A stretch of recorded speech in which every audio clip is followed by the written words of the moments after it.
بسم اللہ الرحمن الرحیم۔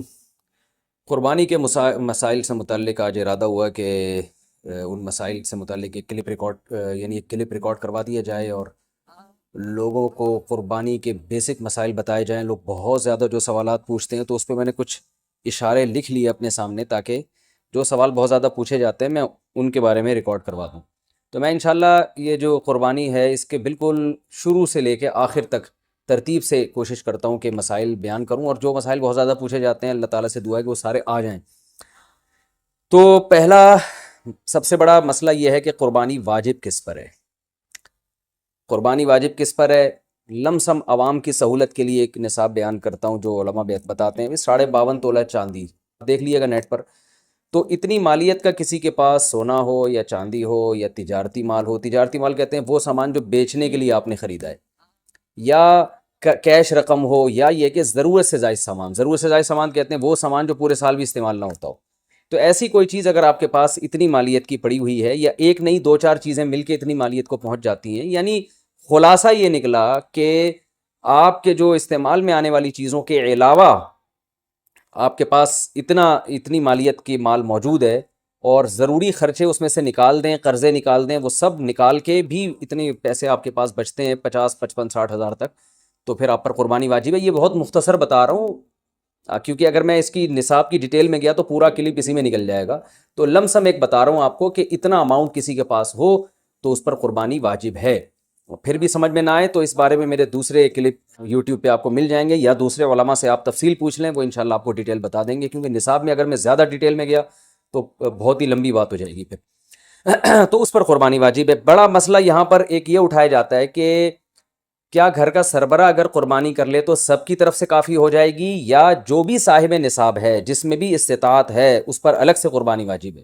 اس میں فقہا کا اختلاف ہے۔ بعض علماء کی رائے یہ ہے کہ ایک آدمی اگر گھر کی طرف سے قربانی کر لے تو سارے اہل خانہ کی طرف سے کافی ہو جاتی ہے، اور اس کے بارے میں بعض تابعین سے آثار منقول ہیں، مصنف ابن ابی شیبہ کی روایات ہیں، لیکن ہماری رائے یہ ہے، اور بر صغیر کے علماء کی رائے یہ ہے، اور امام ابو حنیفہ رحمہ اللہ تعالیٰ کی بھی رائے یہی ہے کہ ہر شخص پر الگ سے قربانی واجب ہے اگر وہ صاحب نصاب ہے۔ اور اس کی 2 دلیلیں بہت مضبوط ہیں۔ سب سے مضبوط دلیل رسول اللہ صلی اللہ علیہ وسلم کی حدیث ہے، من وجد سعة لأن يضحي فلم يضحي فلا يقربن مصلانا۔ آپ صلی اللہ علیہ وسلم نے فرمایا جس کے پاس قربانی کی طاقت تھی اور اس نے قربانی نہیں کی تو وہ ہماری عیدگاہ کے قریب بھی نہ پھٹکے۔ تو اس سے پتہ چلتا ہے کہ جس کے پاس بھی اس طاقت ہے، تو اس میں یہ نہیں ہے کہ گھر کا سربراہ سب کی طرف سے کرے گا، تو یہ جو ہے ایسا نہیں ہے، بلکہ صاف الفاظ ہیں حدیث کے کہ جس کے پاس بھی استطاعت ہے تو وہ اس پر قربانی اس کو کرنی پڑے گی۔ اور دوسری دلیل یہ ہے کہ عبادات میں کہیں بھی ایسا نہیں ہوتا کہ ایک کی عبادت دوسرے کی طرف سے کافی ہو جائے، تو اس پر قیاس کا تقاضا بھی یہی ہے کہ جب اسلام میں کوئی بھی ایک عبادت دوسرے کی طرف سے کافی نہیں ہوتی تو یہ کیسے ممکن ہے کہ قربانی جو مستقل ایک سنت ابراہیمی ہے وہ ایک کرے اور دوسری کی طرف سے بھی وہ خود بخود ادا ہو جائے؟ تو یہ اس کا بھی تقاضا ہے۔ بعض حضرات یہ دلیل دیتے ہیں کہ حضرت ابو بکر اور عمر رضی اللہ عنہما قربانی نہیں کرتے تھے۔ اچھا سوری، یہ دوسرے مسئلے کی دلیل ہے۔ تو پہلا تو یہ ہو گیا کہ قربانی ہر صاحب استطاعت پر لازم ہے۔ بیگم کے پاس اگر زیور ہے اور اتنی مالیت کا ہے تو اس پر بھی قربانی واجب ہے۔ پھر وہ الگ بات ہے کہ اس کی طرف سے میاں اس کی پرمیشن سے کر دے، یعنی واجب تو اس پر ہوگی لیکن ضروری نہیں ہے کہ وہ خود کرے، اس کی طرف سے اس کا میاں بھی کر سکتا ہے اس کی پرمیشن سے، اجازت سے، اور میاں اپنی طرف سے بھی ایک کر دے اور بیگم کی طرف سے بھی ایک کر دے۔ یعنی گھر کے ایک فرد کرے گا اور سب کی طرف سے کافی ہو جائے یہ نہیں ہے، بلکہ ہر فرد کو الگ کرنی پڑے گی۔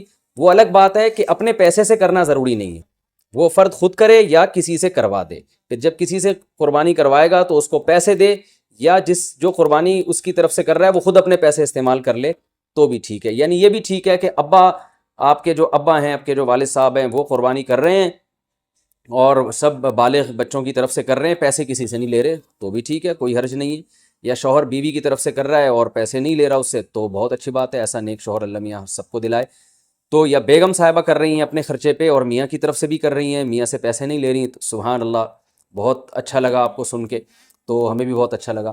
تو یعنی پیسوں کا ہر ایک کا ڈالنا ضروری نہیں۔ اچھا یہ بھی ایک مسئلہ ہوتا ہے کہ بڑا بھائی کر رہا ہے سب کی طرف سے اور سب سے آدھے پیسے لے رہا ہے قربانی کے، وہ یا تھوڑے پیسے لے رہا ہے، باقی پیسے اپنی جیب سے ڈال رہا ہے تو بھی ٹھیک ہے۔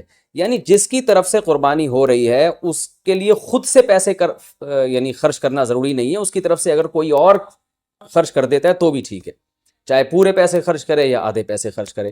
قرضہ لے کے بھی قربانی کی جا سکتی ہے، آپ کے پاس اگر پیسے نہیں ہیں تو آپ قرضہ لے کے کر سکتے ہیں، اگر آپ کو یقین ہے کہ میں یہ قرضہ بعد میں لوٹا سکتا ہوں۔ البتہ قرضہ کھا کے قربانی ٹھیک نہیں ہے، کہ آپ نے کسی کا قرضہ دینا ہے، وہ مانگ رہا ہے، دروازے پہ کھڑا ہوا ہے، وہ دے نہیں رہے اور آپ اور اس کے پیسوں سے بکرے کاٹ رہے ہیں آپ، یہ ٹھیک نہیں ہے، یہ آخرت کے لیے بھی نقصان دہ ہے اور وہ بکرے کے لیے تو نقصان دہ بہرحال ہے ہی ہے۔ تو ایک مسئلہ تو یہ ہو گیا۔ دوسرا مسئلہ یہ ہے کہ قربانی کیا واجب ہے یا سنت ہے؟ تو اس بارے میں بھی دونوں رائے ملتی ہیں علماء کی۔ جو علماء کہتے ہیں سنت ہے وہ بھی عام سنت نہیں مانتے، بلکہ سنت مؤکدہ۔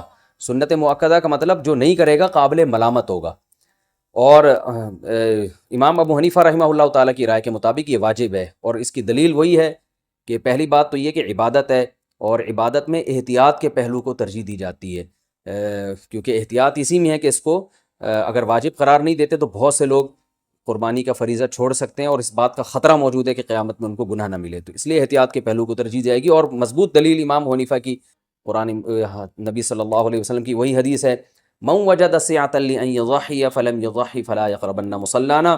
آپ صلی اللہ علیہ وسلم نے فرمایا جس کے پاس قربانی کی گنجائش تھی اور اس نے قربانی نہیں کی وہ ہماری عیدگاہ کے قریب بھی مت پھٹکے۔ آپ صلی اللہ علیہ وسلم 10 سال مدینہ منورہ رہے، ہمیشہ آپ صلی اللہ علیہ وسلم نے قربانی کی ہے۔ بعض حضرات یہ دلیل دیتے ہیں کہ حضرت ابو بکر اور حضرت عمر نے قربانی نہیں کی اپنے دور خلافت میں، اس سے پتہ چلتا ہے کہ قربانی واجب نہیں ہے۔ تو یہ دلیل اس لیے درست نہیں ہے کہ حضرت ابو بکر اور حضرت عمر رضی اللہ تعالیٰ عنہ مسکین تھے، غریب تھے، اگرچہ مسلمانوں کے خلیفہ تھے، لیکن یہ ان کی ایک کوالٹی تھی کہ اتنے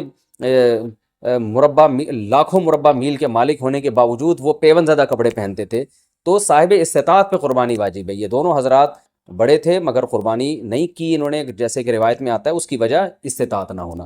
تو استطاعت اگر نہیں ہے تو پھر قربانی لازم نہیں ہے، بلکہ اگر آپ قرضہ لے کے قربانی کرو گے اور خطرہ ہے کہ میں قرضہ ادا نہیں کر سکتا تو پھر تو جائز ہی نہیں ہے آپ کے لیے، کیونکہ دوسروں کا حق دبا کے آپ کے لیے عبادت کی وجہ آوری یہ ٹھیک نہیں ہے۔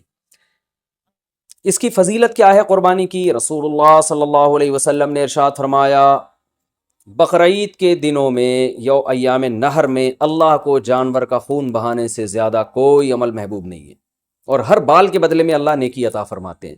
یہ قربانی کی بہت بڑی فضیلت ہے، اور اس کی فضیلت آپ علماء سے بیانات میں سنتے ہیں۔ میں بھی چونکہ بہت مختصر جلدی بات کر رہا ہوں تاکہ میں پورے موضوع کو جلدی سے سمیٹ لوں۔